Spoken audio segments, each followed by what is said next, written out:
এনসিপির বিশেষত্ব কি অন্যান্য পার্টির থেকে? এনসিপি অনেকখানি এজাইল। এনসিপি ভুল করে প্রচুর, তার কোর্স কারেকশন করার যথেষ্ট ওয়ে আছে। ম্যাক্সিমাম মিডিয়া হাউসগুলো কিন্তু জুলাইতে যেটা হইছে, তারা কিন্তু নিউজগুলা ঠিকমতো আসতে দেয় নাই মানুষের কাছে। এনসিপি সেই রাস্তাটায় যায়। তারা চাইছে একটা মিডিয়া যেন একটা প্রো পিপল পজিশনে থাকে। সেটা রাখতে গিয়ে তারা মিডিয়াকে অ্যাকাউন্টেবল করতে চাইছে। কিন্তু নিজে একটা মিডিয়া দাঁড় করাতে চায়নি। পলিটিক্যাল পার্টির কাজ না যে তারা একটা মিডিয়া হিসেবে দাঁড়াবে। রূপান্তরে কিন্তু একটা রেস্টুরেন্টও আছে। হ্যাঁ? তো এখন ওই রেস্টুরেন্টে খাইলে যদি হয় আওয়ামী লীগের হোটেলে ভাত খাওয়া, তাহলে তো সমস্যা।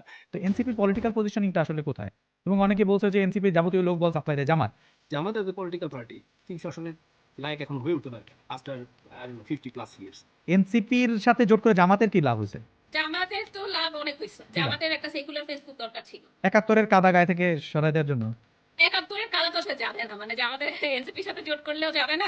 আওয়ামী লীগের সাথে জোট করছে সেটাই যায় নাই। বুঝতে হবে যে বাংলাদেশের বাম তো আসলে বামই না। তাদের আইডিওলজি হচ্ছে তারা সরকারের পক্ষে সবসময়। তারা যে গণমানুষের দল বানাবে সেটা তো আসলে তাদের মানে মূল ফোকাস না। তারা হচ্ছে পাওয়ারফুল এর কাঁধে বন্দুক রেখে তারা তাদের মতো। এই কাজটাই কি কর্নেল তাহের জিয়াউর রহমানের উপরে করতে চাইছিল?